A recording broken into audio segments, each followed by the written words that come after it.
آج میں آپ کو ایک ایسی کہانی سنانے والا ہوں جو تقریباً 70 سال سے چل رہی ہے۔ ایک ایسا ظلم جو کھلے عام نہیں بلکہ قانون کی آڑ میں ہوتا رہا، اور آج جب اس ظلم کو درست کرنے کی ایک سنجیدہ کوشش ہو رہی ہے تو کچھ لوگ چیخ رہے ہیں یہ ظلم ہے، یہ ناانصافی ہے۔ آخر یہ معاملہ ہے کیا؟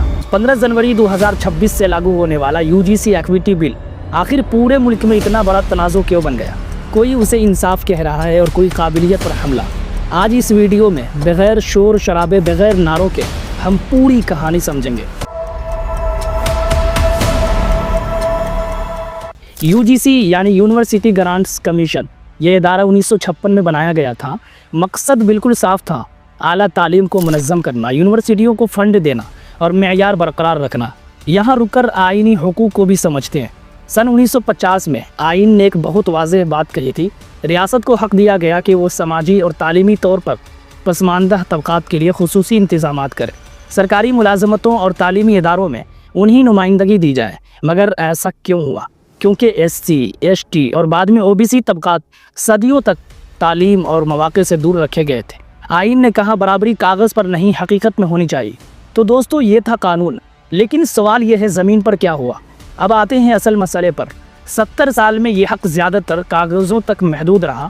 اب آئیے جانتے ہیں وہ کیسے۔ سب سے پہلی چال تو تھی انتخابی کمیٹیوں کا کھیل۔ یونیورسٹیوں میں اساتذہ کی بھرتی کے لیے کمیٹیاں بنتی ہے، اور یہ کمیٹیاں اکثر وہی لوگ بناتے تھے جو پہلے سے طاقت میں تھے۔ نتیجہ کیا نکلتا تھا؟ فیصلہ بھی وہی کرتے تھے۔ دوسری چال تھی معیار کا بہانہ۔ SC ST OBC امیدوار آتے، انٹرویو دیتے اور جواب ملتا معیار پورا نہیں ہوا۔ کبھی ریسرچ کم، کبھی تجربہ کم، کبھی بولنے کا انداز پسند نہیں آیا۔ یہ سب مسئلے بنائے جاتے تھے، یعنی معیار واضح نہیں تھا لیکن انکار ہمیشہ تیار ہوتا تھا۔ دوستو، تیسری چال ہوتی تھی اشتہار کی وقت بندی۔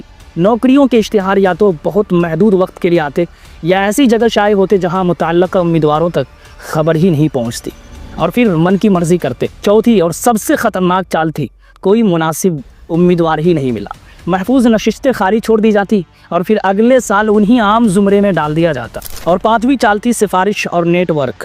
اس کا سیدھا مطلب ہے یہ فلاں کا شاگرد ہے، اسے رکھ لو۔ یہ نیٹ ورک ایک محدود طبقے تک تھا، باہر سے آنے والا چاہے کتنا ہی قابل ہو اندر آ ہی نہیں پاتا تھا۔ اور پھر نتیجہ کیا نکلا؟ جو اعداد و شمار چیخ چیخ کر سچ بتاتے ہیں، OBC پروفیسر کے تقریباً 80% عہدے خالی رہ گئے، ST پروفیسر کے 83% عہدے خالی، SC پروفیسر کے 64% عہدے خالی۔ اب سوچ کر دیکھیے، یہ صرف نمبر نہیں ہے، یہ ٹوٹے ہوئے خواب ہے۔ یہ اس نظام کا ثبوت ہے جو برابری کا دعویٰ تو کرتا رہا مگر حقیقت میں حقوق کے ساتھ کھلواڑ کیا جاتا رہا، اور پھر کہا جاتا ہے قابل لوگ ہیں ہی نہیں۔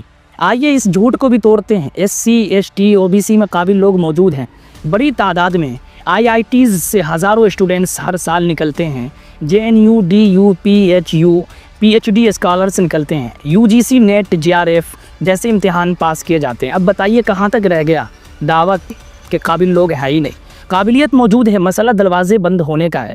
جب یہ لوگ یونیورسٹیوں میں جاتے ہیں تو تعصب خاموشی سے فیصلہ کر چکا ہوتا ہے، اور جب 80% محفوظ نشستیں خالی رہے تو حقیقت یہ ہے کہ محفوظ زمرے کو عملی طور پر 3-4% سے زیادہ ملا ہی نہیں۔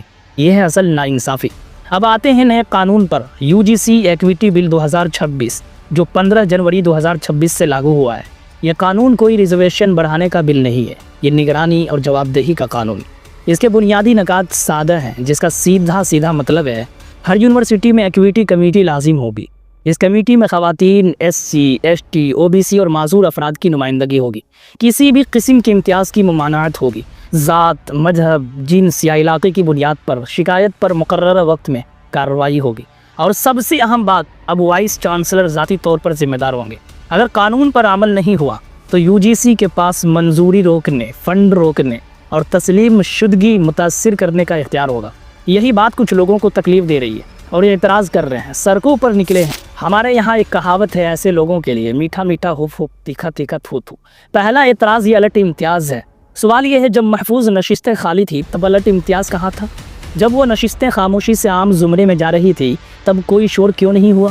مسئلہ امتیاز کا نہیں ہے دوستو، مسئلہ یہ ہے کہ اب مکمل اجارہ داری ختم ہو رہی ہے۔ دوسرا اعتراض، قابلیت مر جائے گی۔ یہ اعتراض سب سے زیادہ توہین آمیز ہے۔ کیا قابلیت صرف ایک ذات کی جاگیر ہے؟ Doctor Ambedkar, CV Raman, APJ Abdul Kalam, یہ سب اس سوچ کا جواب ہے۔ قابلیت موقع ملنے سے سامنے آتی ہے اور تنوع خود ایک معیار ہے۔